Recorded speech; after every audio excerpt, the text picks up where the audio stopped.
The tea folks warned me about turned out to be the one thing keeping me off insulin at 68.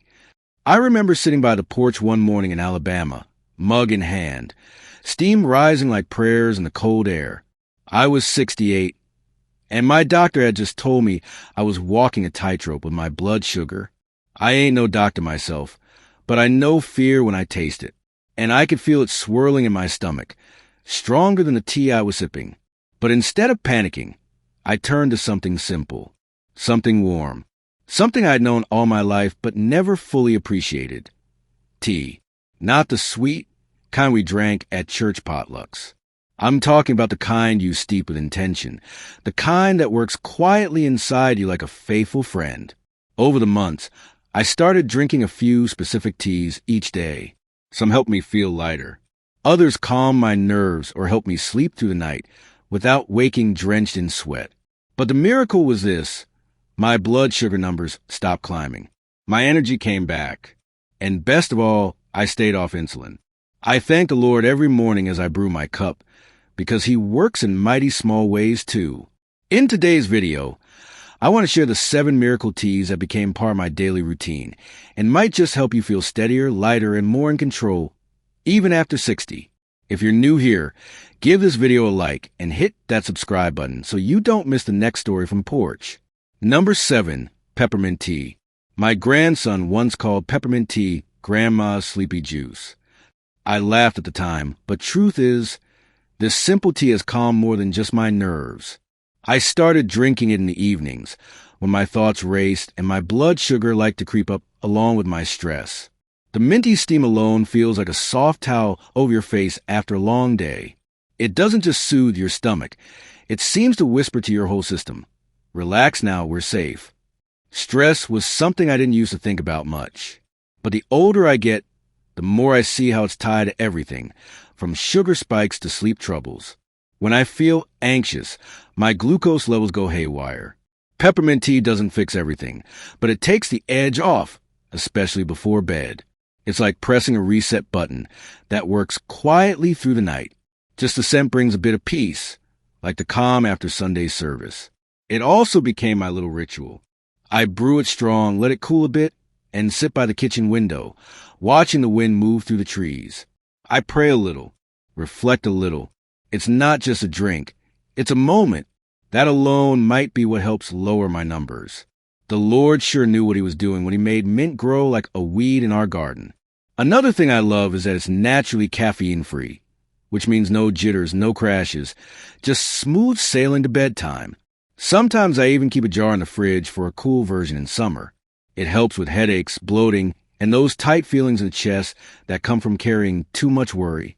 It's a small comfort, but it's made a big difference in my evenings.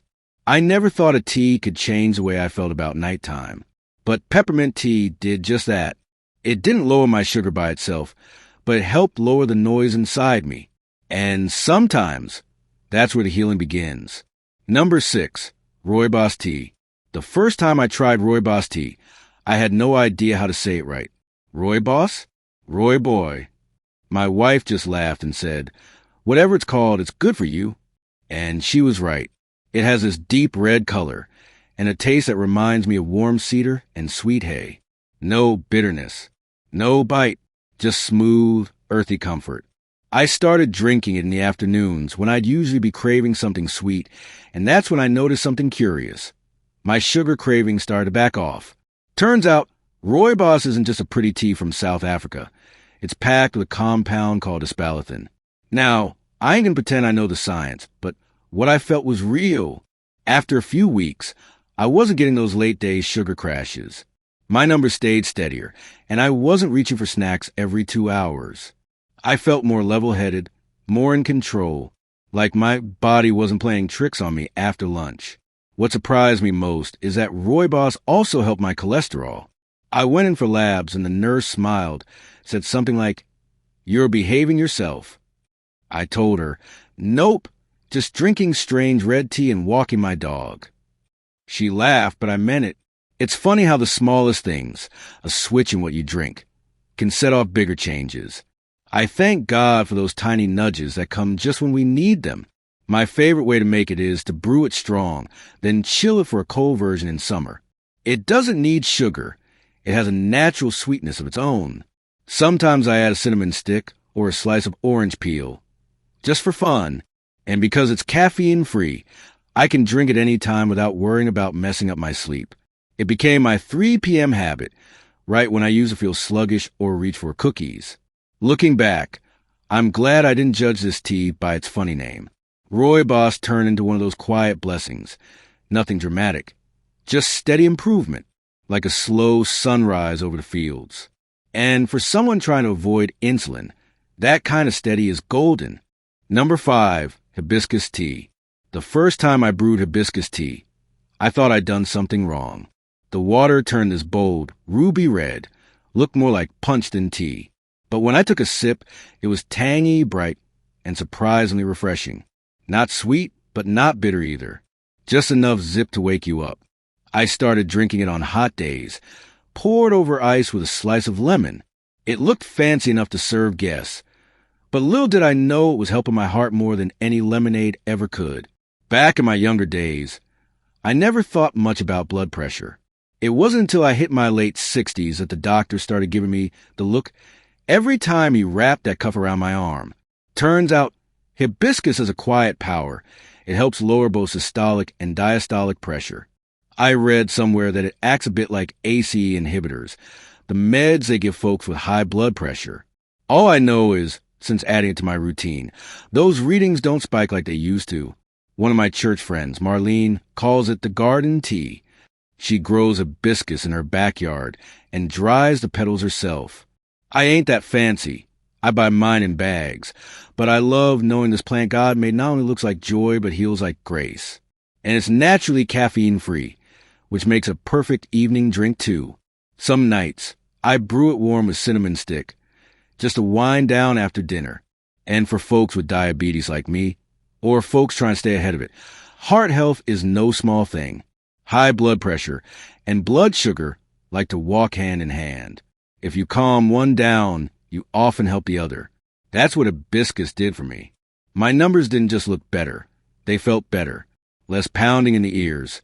Fewer dizzy spells when I stood up too quick. Just smoother living. What gets me is that something this helpful grows wild in so many places. We overlook it because it's pretty or because it's unfamiliar. But sometimes the Lord puts medicine in the beauty around us. And I thank Him every time I sit on the porch with my ruby red glass, knowing I'm doing something good for this old heart. Number 4, ginger tea. The smell of ginger takes me straight back to my mama's kitchen. She used to boil fresh slices with a bit of honey when one of us had a cold. I never thought much of it back then, just a spicy tea that burned a little on the way down.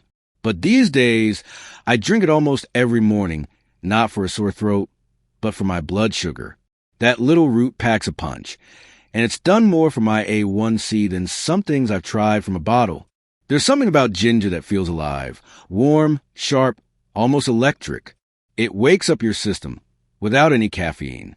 I read somewhere that it helps your muscles soak up sugar better and slows down the enzymes that break carbs too fast. All I know is my fasting numbers got better after a few weeks of sipping it daily. It's like giving my body a nudge in the right direction without making it work so hard. Sometimes I'll mix it with lemon or a dash of cinnamon, especially in the winter when the cold settles into my knees. It's not just good for sugar. It helps with digestion, aches, and that sluggish feeling after a big meal.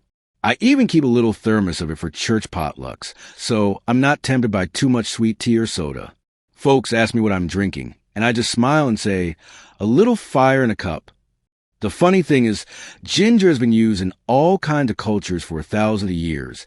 Asia, Africa, even the old colonies here. But we lost touch with these simple remedies along the way. Maybe we thought real medicine only came with a label, but I believe God gave us what we needed long before drugstores ever showed up. And ginger is proof of that. Some days, when I feel a sugar crash creeping in, I sip on that spicy tea and wait. And sure enough, the storm passes. It ain't magic. It's just nature doing its quiet work. I thank the Lord for every root that grows deep and strong, because at this age, I want to be the same. Number 3, chamomile tea.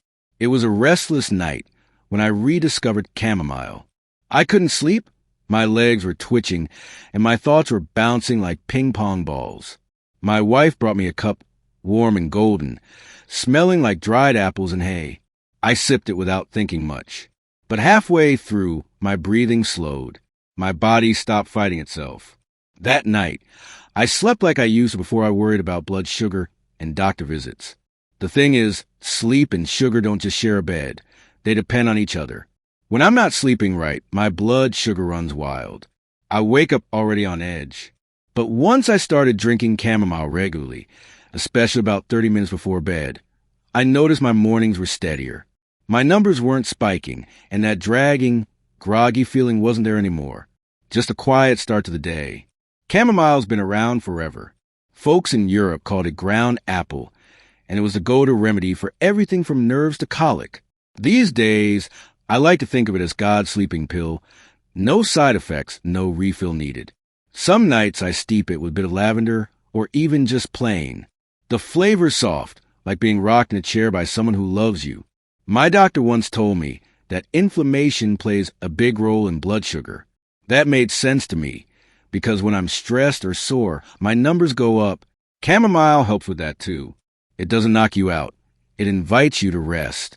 And in that rest, the body gets a chance to heal. I call it my peace tea, and it's become part of my nightly prayer routine. Before chamomile, I thought better sugar control meant stricter meals or more exercise, and those matter, of course. But sometimes the missing piece is just rest, honest, healing rest. And every night I steep that little flower, I remember even slowing down is a kind of medicine. Number 2, black tea. Back in the day, black tea was just tea. That's what we drank with breakfast, what we served after church, what filled the pitchers at every family reunion. Sweet or not, it was always there. I never thought of it as anything special, just the everyday drink of the South. But what I didn't know was that behind that dark, familiar taste was something powerful. Turns out, black tea acts a lot like insulin, and I had no idea. These days, I take mine without sugar, hot and plain. And when I drink it after a meal, especially one with carbs, I can feel the difference. I don't get that heavy crash or foggy head like I used to. I read once that black tea slows down how your body absorbs starches. Now, I'm no scientist, but I know how my body feels. And this old drink steadies the ship in ways I never imagined. There's something comforting about its strength. It's bold, reliable, a little bitter, kind of like old farmers I knew growing up. Gets the job done without fuss. And it's full of compounds that help reduce insulin resistance, which is something folks my age deal with more than they realize. I like to think of it as my post-meal bodyguard. Just a few sips, and I feel like my system breathes easier. One Sunday afternoon, I had a slice of pie, just one, and instead of reaching for regret, I reached for a cup of black tea. It was like damage control in a mug. Not an excuse to go wild, but a tool to help manage life's little indulgences. I thank the Lord for that second chance, and for simple things that make a difference. Now, black tea's not fancy, but neither am I. Sometimes, the best help comes from what's already in your cupboard. We just need to look at it with new eyes, and be willing to try it with old wisdom. Number 1, green tea. I used to think green tea was too healthy for me. Something folks in yoga pants drank with their avocado toast. It just wasn't part of my southern life. But funny how things change when your doctor starts talking insulin. I gave it a shot, expecting nothing. But over time, this pale green brew turned into the quiet hero of my mornings. It didn't shout. It didn't jolt me like coffee. It just worked, softly, steadily, faithfully. After a couple weeks, I noticed something. My belly felt less bloated, my cravings weren't as wild, and my fasting glucose started creeping downward. I later found out that green tea contains a compound called EGCG. It helps your muscles pull in sugar without needing a big insulin spike. Now, I didn't memorize the science, but I sure did memorize the feeling. My pants fit better. My energy stopped crashing mid-morning. I felt more balanced. What I love most is how easy it is. Just steep a bag in warm water. Don't even need to boil it hard. I add a splash of lemon sometimes, or a slice of fresh ginger. You can drink it hot on cold mornings or iced when the Alabama sun's beating down. It's not medicine in the usual sense, but it's part of my daily rhythm now, like brushing my teeth or saying grace before meals. There's a peace that comes from finding something that works without side effects, without worry. Green tea isn't flashy. It doesn't promise miracles overnight. But I'll tell you, over time, it made me feel more in control. Like I wasn't just waiting for the next bad lab result. I was doing something good for myself, quietly, every single day. And to think, I almost skipped it. Almost let my pride or my old habits keep me from trying something new. But now, every time I sip that warm green cup, I whisper a thank you to God, to my daughter who insisted I try it, and to the small steps that lead to bigger peace. Some folks think it takes a big, dramatic change to avoid insulin. But let me tell you, it's the little things that stack up.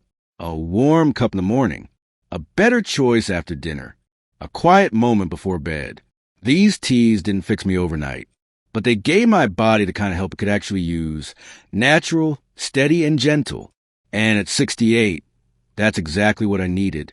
I've learned that managing blood sugar isn't just about what's on your plate. It's also about how you rest, how you handle stress, and what you drink. Each of these teas became a habit, a small act of kindness I offer myself every day. They calm my nerves, help me sleep, curb my cravings, and keep my doctor from giving me that insulin talk. That's no small thing. But more than that, they remind me I'm not powerless. Sometimes when I sip that cup on the porch and feel the breeze, I remember God didn't leave us without tools.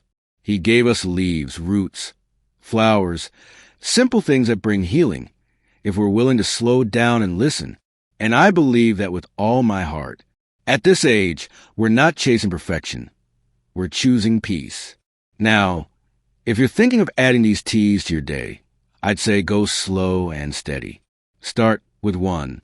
See how you feel. And of course, always talk to your doctor first, especially if you're on medications or managing other conditions. But don't be afraid to try. You might be surprised by how much a single cup can do. Take care of yourselves. Drink something good for your body and your spirit. And as always, God bless y'all.